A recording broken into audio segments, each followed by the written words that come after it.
आदिवासियों पर बढ़ते अत्याचार के खिलाफ कांग्रेस जन अधिकार यात्रा निकाल रही है। आदिवासी यात्रा को लेकर मंत्री विश्वास सारंग ने कांग्रेस पर हमला बोला है। उन्होंने कहा है कि कमलनाथ ने आदिवासियों के हितों के लिए अभी तक कोई काम नहीं किया है। उधर मंत्री भूपेंद्र सिंह ने आदिवासी अधिकार यात्रा पर कहा है कि कांग्रेस को प्रायश्चित यात्रा निकालनी चाहिए। कांग्रेस ने आदिवासियों के नाम पर ट्राइबल लीडरशिप को कांग्रेस ने खत्म करने का काम किया है। नहीं, कांग्रेस को प्रायश्चित यात्रा निकालना चाहिए।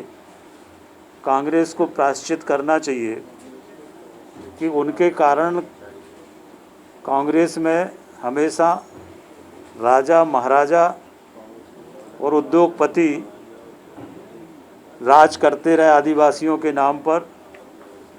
चाहे शिवभानु सोलंकी जी हों, चाहे जमुना देवी जी हों, चाहे दिलीप सिंह भूरिया जी हों, चाहे कांतिलाल भूरिया हो, जो भी ट्राइबल लीडरशिप कांग्रेस में आई है उसको हमेशा कांग्रेस ने ख़त्म करने का, कुचलने का काम किया है।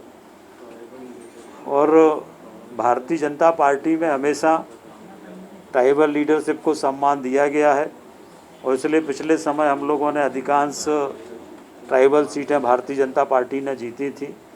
कांग्रेस आज भी आदिवासियों को अशिक्षित समझती है, आदिवासियों को अज्ञानी समझती है और इसलिए उनके नाम पर ये गुमराह करने के लिए यात्रा निकाल रहे हैं।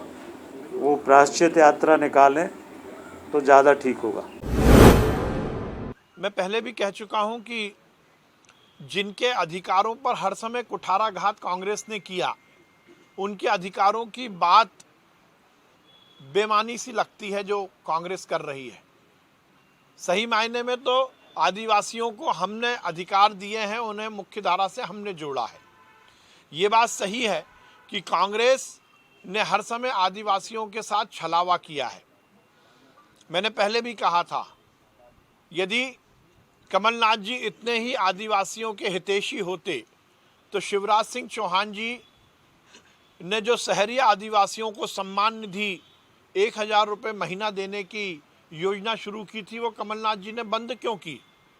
यदि कमलनाथ जी इतने ही आदिवासी प्रेमी होते तो वो दिलीप सिंह भूरिया जी जब मुख्यमंत्री बन रहे थे तो उन्हें मुख्यमंत्री क्यों नहीं बनने दिया?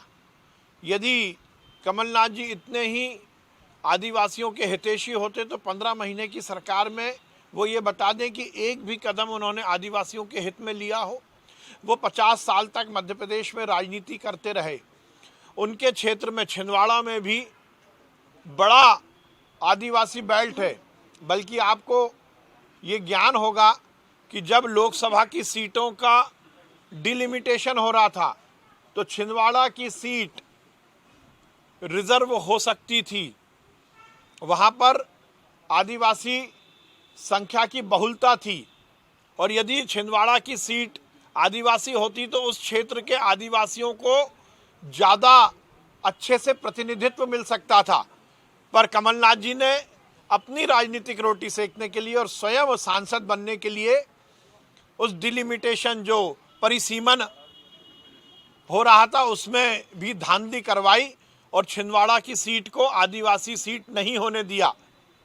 मैं उनको चुनौती देता हूं, वो आदिवासी अधिकार यात्रा शुरुआत करें। खबरों में बने रहने के लिए ग्रामीण भारत टीवी को सब्सक्राइब कीजिए और बेल आइकॉन दबाना ना भूलें।